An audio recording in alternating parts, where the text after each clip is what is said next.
আচ্ছা শ্বেতা, হুম, গান নিয়ে তো আমাদের সবারই স্পেশাল প্রচুর মেমোরিজ রয়েছে, কানেকশন রয়েছে, বলো।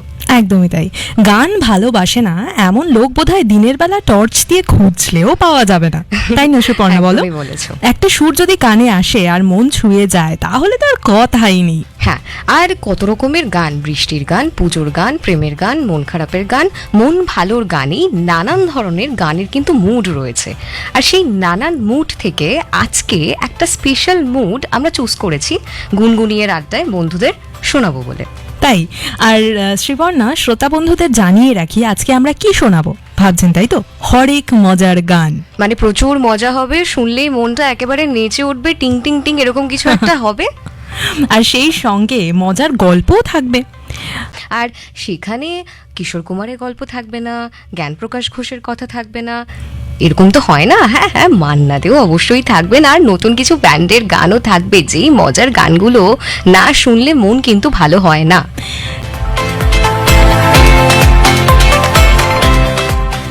গুনগুনিয়ে আর হরেক মজার গান, এবং সেখানে আমরা শেষ গানটা শুনলাম ছদ্মবেশী সিনেমা থেকে, যেটা মুক্তিপ্রাপ্ত হয়েছিল 1971 সালে। আচ্ছা, আমাদের মনে তো প্রশ্ন জাগে শ্রীপর্ণা, যে ছদ্মবেশী কেন নাম? আসলে বইটার যে গল্পটা, বোটানির অধ্যাপক অবনীশ সেন সদ্য বিবাহের পর গিয়েছিল শালীর ঘরে, তবে নিজের পরিচয় না, কিন্তু ছদ্মবেশে। কিন্তু কেনই বা তিনি ছদ্মবেশ ধারণ করলেন, শালীর বাড়িতে যাওয়ার পর কি কি মজার ঘটনা ঘটলো, সেটাই কিন্তু এই সিনেমাতে আমরা দেখতে পাই। সেটা জানার জন্য তো তোমাদের সিনেমা দেখতেই হবে। হ্যাঁ, তবে হরেক মজার গানে এই যে সুধীন দাশগুপ্ত মান্নাদের যে জুটি, এই জুটি কিন্তু আমাদের আমরা যাওয়ার আগে শুনেছিলাম আমি কোন পথে যে চলি। শুধু এপথ ওপথ নয়, আরো অনেক গান রয়েছে মান্নাদের সুধীন দাশগুপ্ত জুটিতে। আসলে জানো তো সেটা, মজার গানের কথা হয়তো লেখা হয়ে যায় খুব সহজেই, তবে সেটাতে সুর বসিয়ে সেটাকে ক্লাসিক হিট করে দেওয়া কিন্তু একটা বিরাট ব্যাপার। আর কিছু গান শুনলেই মনে হয় আরে এই গানটাই তো সিনেমাটার পুরো স্টোরিটাই বলে দিল। মানে স্টোরিটা কিন্তু কোথাও গিয়ে লুকিয়ে থাকে বিষয়টার মধ্যে, গানটার মধ্যে। মানে লিরিক্সের এমনই একটা জাদু যে গান কিন্তু পুরো গল্প বলে দিচ্ছে। একদমই। আর এই যে তুমি যে বললে যে মান্নাদের কথা, অনেকেই ভাবে যে মান্নাদা হয়তো খুব রাগী একজন মানুষ, তবে একদমই না। ব্যক্তিগতভাবে কিন্তু তিনি মানে খুবই ইমোশনাল, এবং তার মধ্যে যে রসবোধ রয়েছে সেটা কিন্তু মানে গান শুনলেই বোঝা যায়। মানুষটার গলায় আমরা ক্লাসিক্যাল শুনে অভ্যস্ত হলো, এই যে সিনেমার বিভিন্ন মুডের যে গানগুলো, সেই গানগুলো কিন্তু ওনার গলায় সমানভাবেই বিখ্যাত। একদমই। আমরা অনুষ্ঠানের শুরুতে বলেছিলাম যে আজকে আমাদের ঝুলিতে কিশোর কুমার রয়েছে, মান্না দে রয়েছে, আমরা এখানে গৌরী প্রসন্ন মজুমদারের লিরিক্সের কথা বলছি, থাকবে আমাদের বাংলা ব্যান্ডও। সেক্ষেত্রে পরের যে সিনেমার কথা, মানে যে মজার গানের কথায় আমরা চলে যাবো শ্রীপর্ণা, সেটা নিয়ে তুমি যদি একটু কিছু বলো। সেটা আমি বলবো, সেটার একটা শুরুর যে সুর, সেই সুরটা শুনলেই বন্ধুরা নেচে উঠবেই, কারণ ক্লাসিক হিট শুধু ক্লাসিক হিটই নয়, এইটার একটা হুক স্টেপ আছে বিখ্যাত, ওই একটু কোমরটা দুলিয়ে দুলিয়ে। আমি আর বলছি না, আর কথা বাড়াচ্ছি না, বন্ধুদেরকে বরঞ্চ গানটা শুনিয়ে দিই। মান্নাদের কণ্ঠে সুধীন দাশগুপ্ত সঙ্গীত পরিচালনায় জীবনে কি পাবো না। তো ভার্সেটাইল নিয়ে কথা বলছি, সেখানে বাংলা ব্যান্ডের গান থাকবে না, সেটা আবার কি করে হয়? আর সব থেকে বড় কথা হচ্ছে আমাদের প্রজন্মের কাছে এটা ভীষণ গুরুত্বপূর্ণ। এই যে বাংলা ব্যান্ড, তাদের অনুষ্ঠান, তাদের যে ক্রেজ, সেটা মঞ্চে গেলেই দেখা যায় যে এক ঝাঁক মানুষ সঙ্গে, আমি কার কথা বলছি, যে চন্দ্রবিন্দুর কথা বলছি অবশ্যই, এবং সেখানে যে তাদের যে সৃষ্টিগুলো, এবং এই গানগুলো প্রচন্ড পরিমাণে টপিক্যাল, জানো তো, কোনো না কোনো একটা টপিক আছে, হতে পারে রোজকার জীবনেই ঘুরে ফিরে বেড়াচ্ছে সেই টপিকগুলো। আমরা হয়তো এরকম কোনো একটা, মানে আমরা যে গানটা এখন শোনাবো, সেই গানটার ছোট্ট করে একটা বন্ধুদেরকে একটা হিন্ট দিয়ে দাও।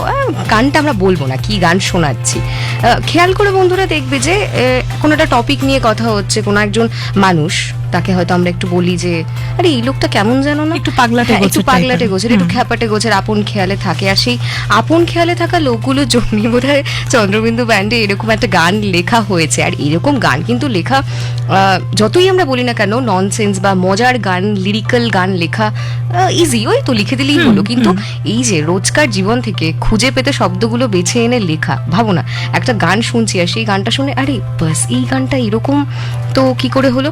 এই আপন খেয়ালে থাকা এরকম মানুষগুলোর জন্যই বোধহয় এই গানটা লেখা। এটা একদম এবং আমার আমাদের ব্যক্তিগত জীবনের যে interpretation। দৈনন্দিন যে এই যে ধরো আমরা বাসে করে এই স্টুডিওতে এলাম, বা এই যে যাবো আবার ফেরত যাবো, সবকিছু মিলিয়ে যে আমরা রাস্তায় যা কিছুই দেখতে পাই, আমরা বাড়ি গেলে যা কিছু দেখতে পারবো আমাদের আশেপাশে, সেইগুলোকে নিয়ে, সেই কনসেপ্টটাকে নিয়ে যে গান তৈরি করা, এবং সেটাও যে একটা হাসির খোরাক হতে পারে, সেটাও কিন্তু মানে আমাদের ভীষণ ভীষণ ভালো লেগেছে। তবে পরের গানটায় চলে যাবো বেশি কথা না বলে, চন্দ্রবিন্দু থেকে। কি গান তোমরা শুনে নাও।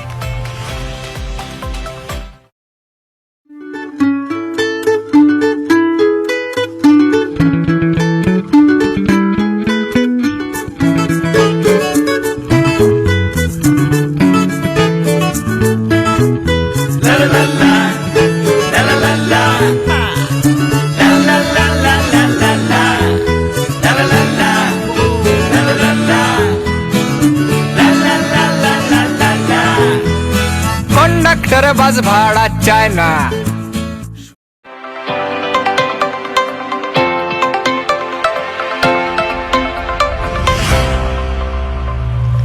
এই যে লিরিক্স নিয়ে এক্সপেরিমেন্ট, এই যে চন্দ্রবিন্দুর কন্ডাক্টর গানটা আমরা শুনলাম, সেটা এই যে একটা লিরিক্স নিয়ে একটা জমজমাটি এক্সপেরিয়েন্স, মানে একটা এক্সপেরিমেন্ট রয়েছে না এই গানটার মধ্যে, যে একটা টপিক্যাল ব্যাপার রয়েছে, কিছু আপন ভোলা লোকের কথা রয়েছে। এই গানটা কোথাও গিয়ে না, আমি যখন প্রথম সার্ভ করতে করতে শুনেছিলাম, এটাও কলেজ বেলার সময়কার কথা, আমি না শুনে প্রথমে না একটু অবাকই হয়ে গেছিলাম। আরে বাস, এইরকম গানও হয়? মানে নর্মাল ধারার গানের বাইরে গিয়ে এই ধরনেরও যে কোনো গান হতে পারে। পুরোনো দিনের গানগুলো তো আমরা শুনছি, নানান ধরনের মজার মুডের গান, হরেক মজার গান, কিন্তু এইরকম গানও যে হতে পারে, আমার কিন্তু বেশ মজা লেগেছিল। কোথাও গিয়ে মনে হচ্ছিল আরে বাস, এইরকম লিরিক্সও হতে পারে। তোমার কি মনে হয়? আর শব্দ চয়ন, তারপর গান লেখা, আবার তুমি মানে তুমি দেখো ব্যাপারটা, গানে যে এই কথার যে জাগলিং, এই যে বিষয়টা, এটা দুর্দান্ত। তবে জ্ঞানপ্রকাশ ঘোষ, দ্বিজেন্দ্রলাল রায়, এদের গান লেখার একটা বড় অংশই কিন্তু কথার খেলা, এটাকে কিন্তু আমাদের মানতেই হবে। একদমই। তবে এই যে আমরা এত কথা বলছি, তারপরেও কিন্তু আমাদের ঝুলিতে আরো আরো অনেক গান রয়েছে। হ্যাঁ, অনেক গান রয়েছে, অনেক গল্প রয়েছে। কারণ হরেক মজার গান বললে তো শুধু গান নয়, গানের সঙ্গে গল্পও থাকে। এই শুরুর দিকে একদম আমরা বলেছিলাম যে আবোল তাবোলের কবিতাগুলোর কথা, বা জ্ঞানপ্রকাশ ঘোষের কথা, তুমি এক্ষুনি দ্বিজেন্দ্রলাল রায়ের কথা বললে। ওনাদের গানগুলো একেবারেই, দ্বিজেন্দ্রলাল রায়ের বেশ কয়েকটা গান আমার মানে পুরোপুরি মনে পড়ছে না প্রপার, কিন্তু আমার এরকম উনি কয়েকটা গান লিখেছিলেন। ওনার ঠিক বিয়ের পরপর সদ্য ওনার বিয়ে নিয়ে উনি একটা গান লিখেছিলেন। টান সেনের সভা নিয়ে উনি একটা গান লিখেছিলেন, এবং প্রত্যেকটা গানই খুব মজাদার। কোথাও গিয়ে মানে গান বলা কম, কবিতা, লিরিক্যাল কবিতা বলা একটু বোধহয় বেশি ভালো হবে। আর সব থেকে এটা আমার একটা ভীষণ ইন্টারেস্টিং বিষয়টা লাগে, যেটা আমার ভীষণ মজার মনে হয়, যে এটার কিন্তু কোনো মুডের দরকার হয় না। মানে ধরো রোমান্টিক সং এ কি হয়, তোমার ধরো একটা ব্রেকআপ হলো, তুমি যদি তারপর সেই গানটা শোনো, তুমি অঝরে কাঁদতে বসবে। আবার তুমি ধরো একটা কোনো মানে এই দুঃখের গানের একটা মুড বা একটা পরিস্থিতি রয়েছে, কিন্তু এই মজার গান তোমার যদি খুব দুঃখ হয়, তুমি যদি তখনও শোনো, সেটাও যেমন তোমাকে আনন্দ দেবে। আবার তুমি যদি ভীষণ হ্যাপি মুডে থাকো, তখনও যদি শোনো, তখনও কিন্তু একটা আলাদাই মজা দেবে। মানে মানে মন ভালো করে দেবে। সত্যি কথা বলতে এই যে নানান মুডে যে মজার গানগুলো, দেখো আমরা যে কটা গান এখনো অব্দি শোনালাম বন্ধুদের, প্রত্যেকটারই কিন্তু আলাদা আলাদা মুড রয়েছে, কিন্তু প্রত্যেকটাই কোথাও গিয়ে আমাদেরকে আনন্দ দিচ্ছে, মজা দিচ্ছে। আর আমাদের একজন শ্রোতা বন্ধু আমাদের শুনছেন, এখন আমাদের সঙ্গেই রয়েছেন কুণাল চৌধুরী, মালদা থেকে বলছে, প্রিয় শ্বেতাদি ও শ্রীপর্ণাদি, সুন্দর উপস্থাপনা, মন ভালো করা গান শুনছি, খুব খুব খুব ভালো লাগছে আজকের অনুষ্ঠান। কুণাল, শুনতে থাকো, বন্ধুদের শোনাও, বাড়ির লোকজনদের শোনাও, একা শুনলে হবে? হরেক মজার গান কি একা শুনে হয়? শেয়ার তো করতেই হবে। আর এরকমই মজার কিন্তু সংসার জীবনের গল্প নিয়ে লেখা একটা গান কিশোর কুমারের কণ্ঠে কিন্তু ভীষণ হিট করেছিল। মানে এই যে আমরা কথা বলতে বলতে সংসারে ঢুকে গেলাম, সংসার আর মজা, এটা কেমন একটা কন্ট্রাডিক্টরি বিষয়টা, তাই না? হুট করে সংসারে ঢুকে এই যে তুমি মামা একটা ফিল আসছে তোমার থেকে। এই যে তুমি দ্বিজেন্দ্রলাল এর কথা বলে যে বিয়ের পর তিনি একটা গান লিখেছেন, তারপর আমি একটা ব্রেকআপের কথা বলতে ভাবলাম সংসার নিয়ে কোনো গান হবে না, আবার কিশোর কুমারের কথা হবে না, তাহলে কি করে হয়? বলতে চাইছো বাবা মায়েদের মতো অবস্থা, সংসার করে বেহাল অবস্থা হয়ে যাচ্ছে, কিন্তু শুনতে হবে বউয়ের কথাই। বন্ধুদের হিন্ট আমরা প্রায় দিয়েই দিলাম। তাহলে চলো শুনে নি কিশোর কুমারের কণ্ঠে এই গানটা। বুঝলে অবলাকান্ত, আমি একজন শান্ত শিষ্ট পত্নীনিষ্ঠ ভদ্রলোক, আমি একজন শান্ত শিষ্ট পত্নীনিষ্ঠ ভদ্রলোক, গলদ ধর্ম ঢিউ পাটেতে নেই কলো একদিনে এই গলদ ধর্ম ঢিউ পাটেতে নেই কলো আমি একজন শান্ত শিষ্ট পত্নী নিষ্ঠ ভদ্রলোক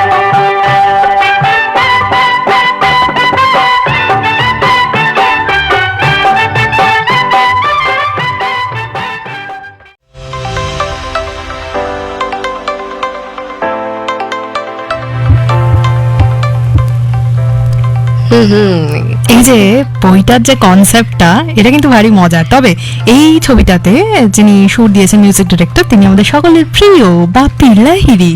মানে রক পপ, সেখান থেকে এরকম একটা মজার গান ভাবা যায়।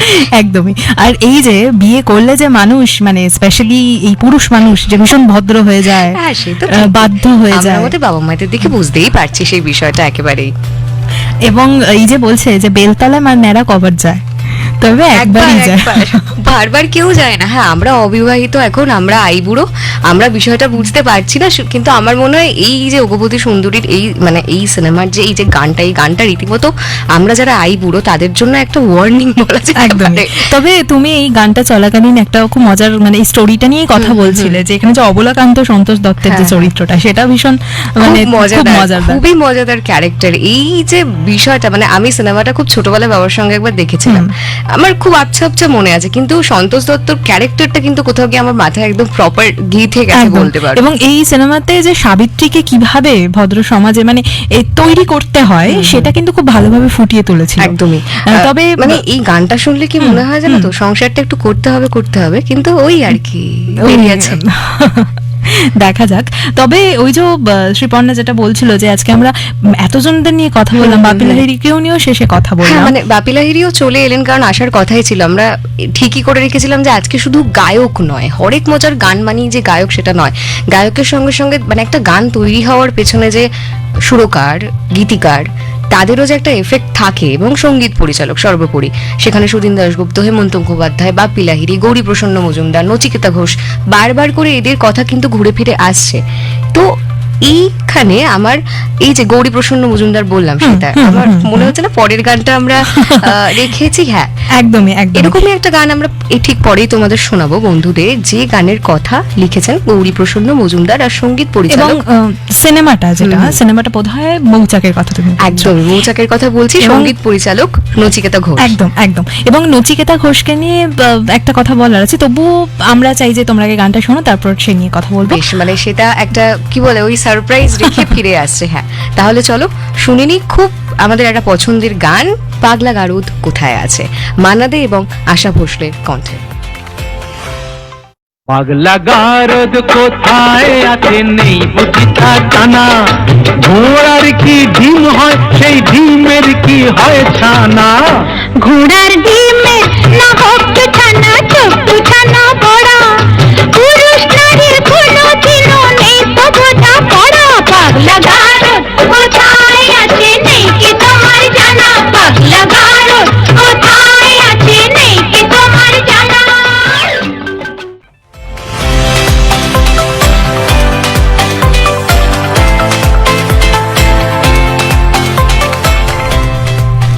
ফিরে এলাম, পাগলা গারদ কোথায় আছে নেই বুঝিতা জানা। না না, জানা নাই থাকুক, হ্যাঁ গানটাই যে বলা আছে না নারী পুরুষ সমান সমান, এই ব্যাপারটা কিন্তু মজার ছলে বলা হলো। ভাবো সেই যে বলছিলাম না, গল্প বলা আছে, জীবনের কথা বলা রয়েছে। একদম একদম।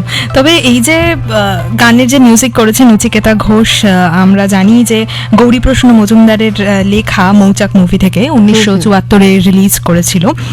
একটা অনেক পুরোনো দিনের কথা আর কি বলতে পারো। একবার স্টার থিয়েটারে পণ্ডিত রবিশঙ্কর এসেছিলেন সেতার পরিবেশন করতে, সেখানে সেদিন দর্শকের আসনে উপস্থিত ছিলেন তিনিও।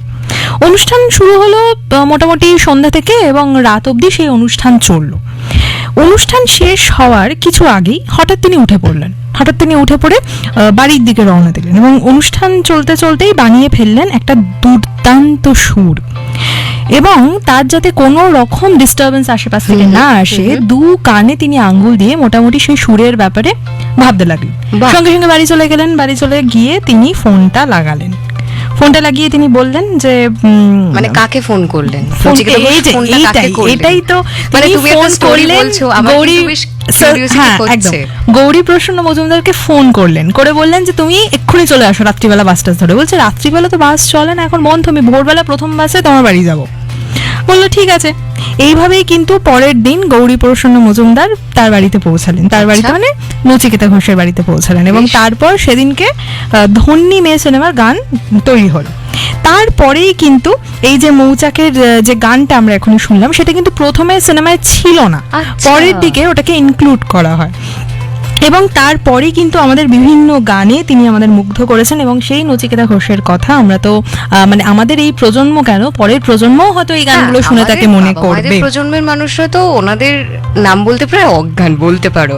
হ্যাঁ, তুমি এই যে স্টোরিটা বললে, স্টোরিটা মারাত্মক ইন্টারেস্টিং। মানে এখান থেকে আমার একটা জিনিস মাথায় এলো, শিল্পীদের ক্ষেত্রে যখন একটা কিছু মাথায় আসে, মাথায় আসে, ক্রিয়েটিভিটি, একদম। সেটা সঙ্গে সঙ্গে হিট করে, আর সেটাকে সঙ্গে সঙ্গে না করতে পারলে শান্তি নেই কিন্তু এবং কোথাও গিয়ে। এদের কিন্তু প্রত্যেকটা ব্যক্তিত্বের একটা আলাদা আলাদা ক্যারেক্টার রয়েছে। মানে এই যে একদম, ধরো আমরা মান্নাদের কথা বলছিলাম, এরকমও বহুবার হয়েছে তিনি যখন গানটা ফাইনাল রেকর্ড করতে গেছেন, তিনি হঠাৎ চুপ করে গেছেন। তাকে যারা মিউজিশিয়ানস রয়েছে তারা বলছে কি কি গান কেন থামলো, তখন তিনি হঠাৎ করে বললেন যে তুমি এত ভালো সেতার বাজাচ্ছ যে আমি তো গানই গাইতে পাচ্ছি না।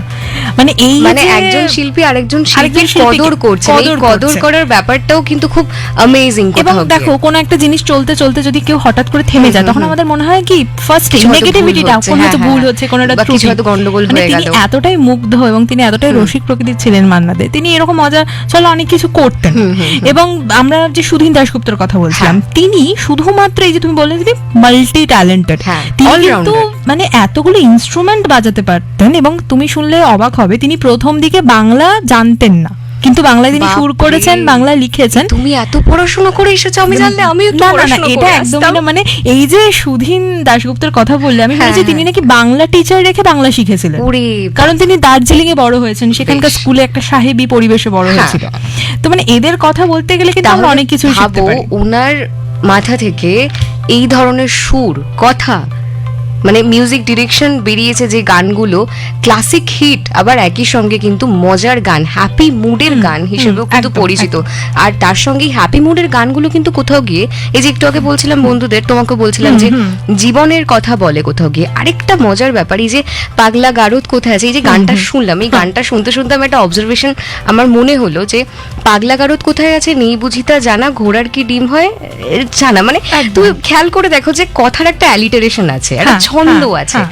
পরপর পরপর মিলিয়ে মিলিয়ে শব্দের পর শব্দ জুড়ে ছন্দ মিলিয়ে মিলিয়ে কিন্তু লাইনগুলো লেখা, আর এই পুরো অ্যালিটারেশনের ওপরেই কিন্তু এই গানটা দাঁড়িয়ে রয়েছে একদম। কোথাও গিয়ে। এবং শুধু গান কেন, তুমি সিনেমার নামগুলো দেখো না, সিনেমার নামগুলোর মধ্যেই জানো কোথাও গিয়ে মনে হচ্ছে একটা গল্প লুকিয়ে আছে। মানে এই যে হ্যাঁ, ধরো মৌচাক, এই যেটা আমরা গানটা শেষ শুনলাম, এই যে সিনেমার যে গল্পটা, সেখানে যে ওই সেই এলিজিবল ব্যাচেলারের জন্য যে এই সব মেয়েটে দেখা হচ্ছে, সে একদম পাগল হয়ে গেছে, যে আমাদেরই মতো অবস্থা, যে না না এত তাড়াতাড়ি সংসার করবো না। না মানে নামটার মধ্যে একটা ব্যাপার রয়েছে যে হ্যাঁ, মানে কিছু একটা হাস্যরসাত্মক একটা কিছু রয়েছে। মানে এই যে মনের আনন্দের যে অনুভূতি, তার সঙ্গে একটা প্রেম প্রেম ব্যাপার, মজা, সবটাকে মিশিয়ে যায় একদম প্রপার কমেডি ফিল্ম যেটাকে বলে, নির্ভেজাল কমেডি ফিল্ম, কমেডির গান, সেইগুলো কিন্তু এই সিনেমাগুলোর জন্য সেই সময় কিন্তু তৈরি হয়েছিল।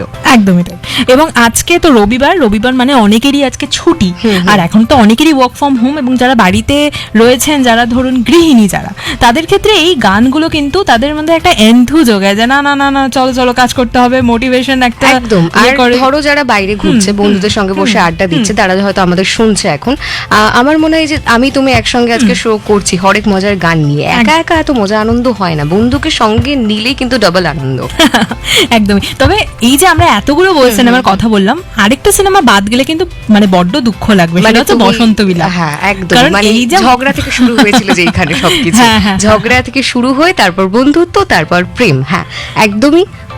Last, মানে একদম প্রায় শেষের আগের গানটা প্রায়, কারণ আর হয়তো আমাদের হাতে অল্প একটুখানি সময় রয়েছে বন্ধুদের জন্য। তবে হ্যাঁ, আমরা রয়েছি আরো খানিকটা সময়। সে এই গানটা, বসন্ত বিলাপের গানটা রইল বন্ধুদের জন্য মান্নাদের কণ্ঠে, আগুন লেগেছে লেগেছে।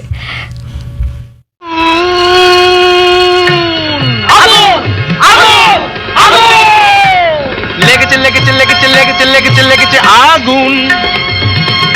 টানা না না না আয় তোরা দেখে জানা ঝলছে ঝলছে দেখ সব পরিদের ডানা প্রচন্ড তাপ্তি কাণ্ড বাপটি কাণ্ড বাপ জ্বলে পুড়ে যা যা জ্বলে পুড়ে যা।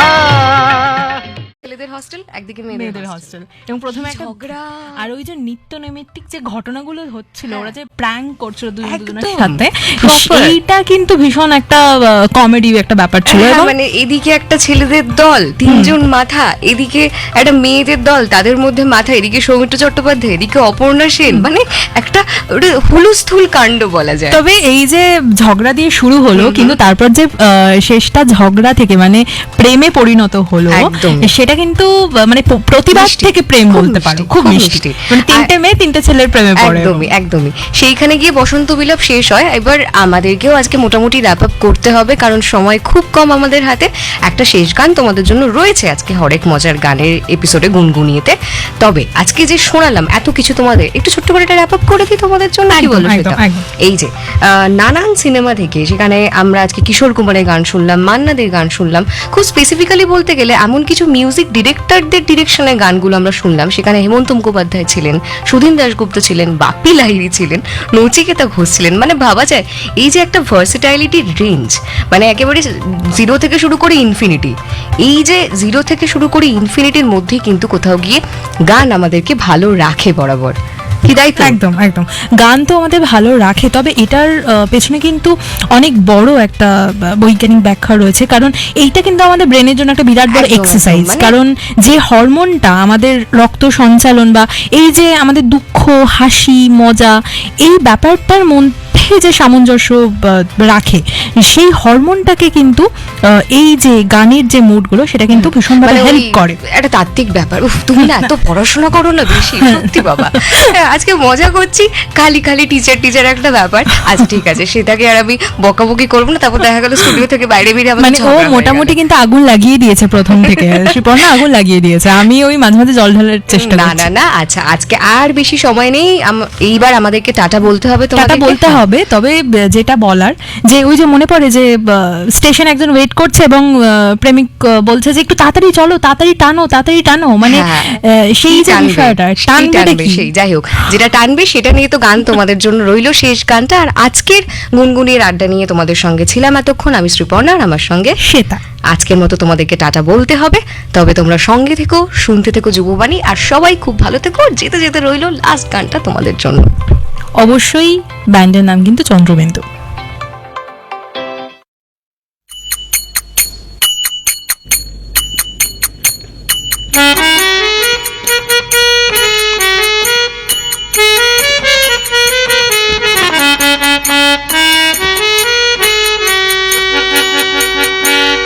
আমি যে রিস্কাওয়ালা, দিন কি এমন যাবে, বলি কি ও মাধবী, তুমি কি আমার হবে, আমি যে রিস্কাওয়ালা।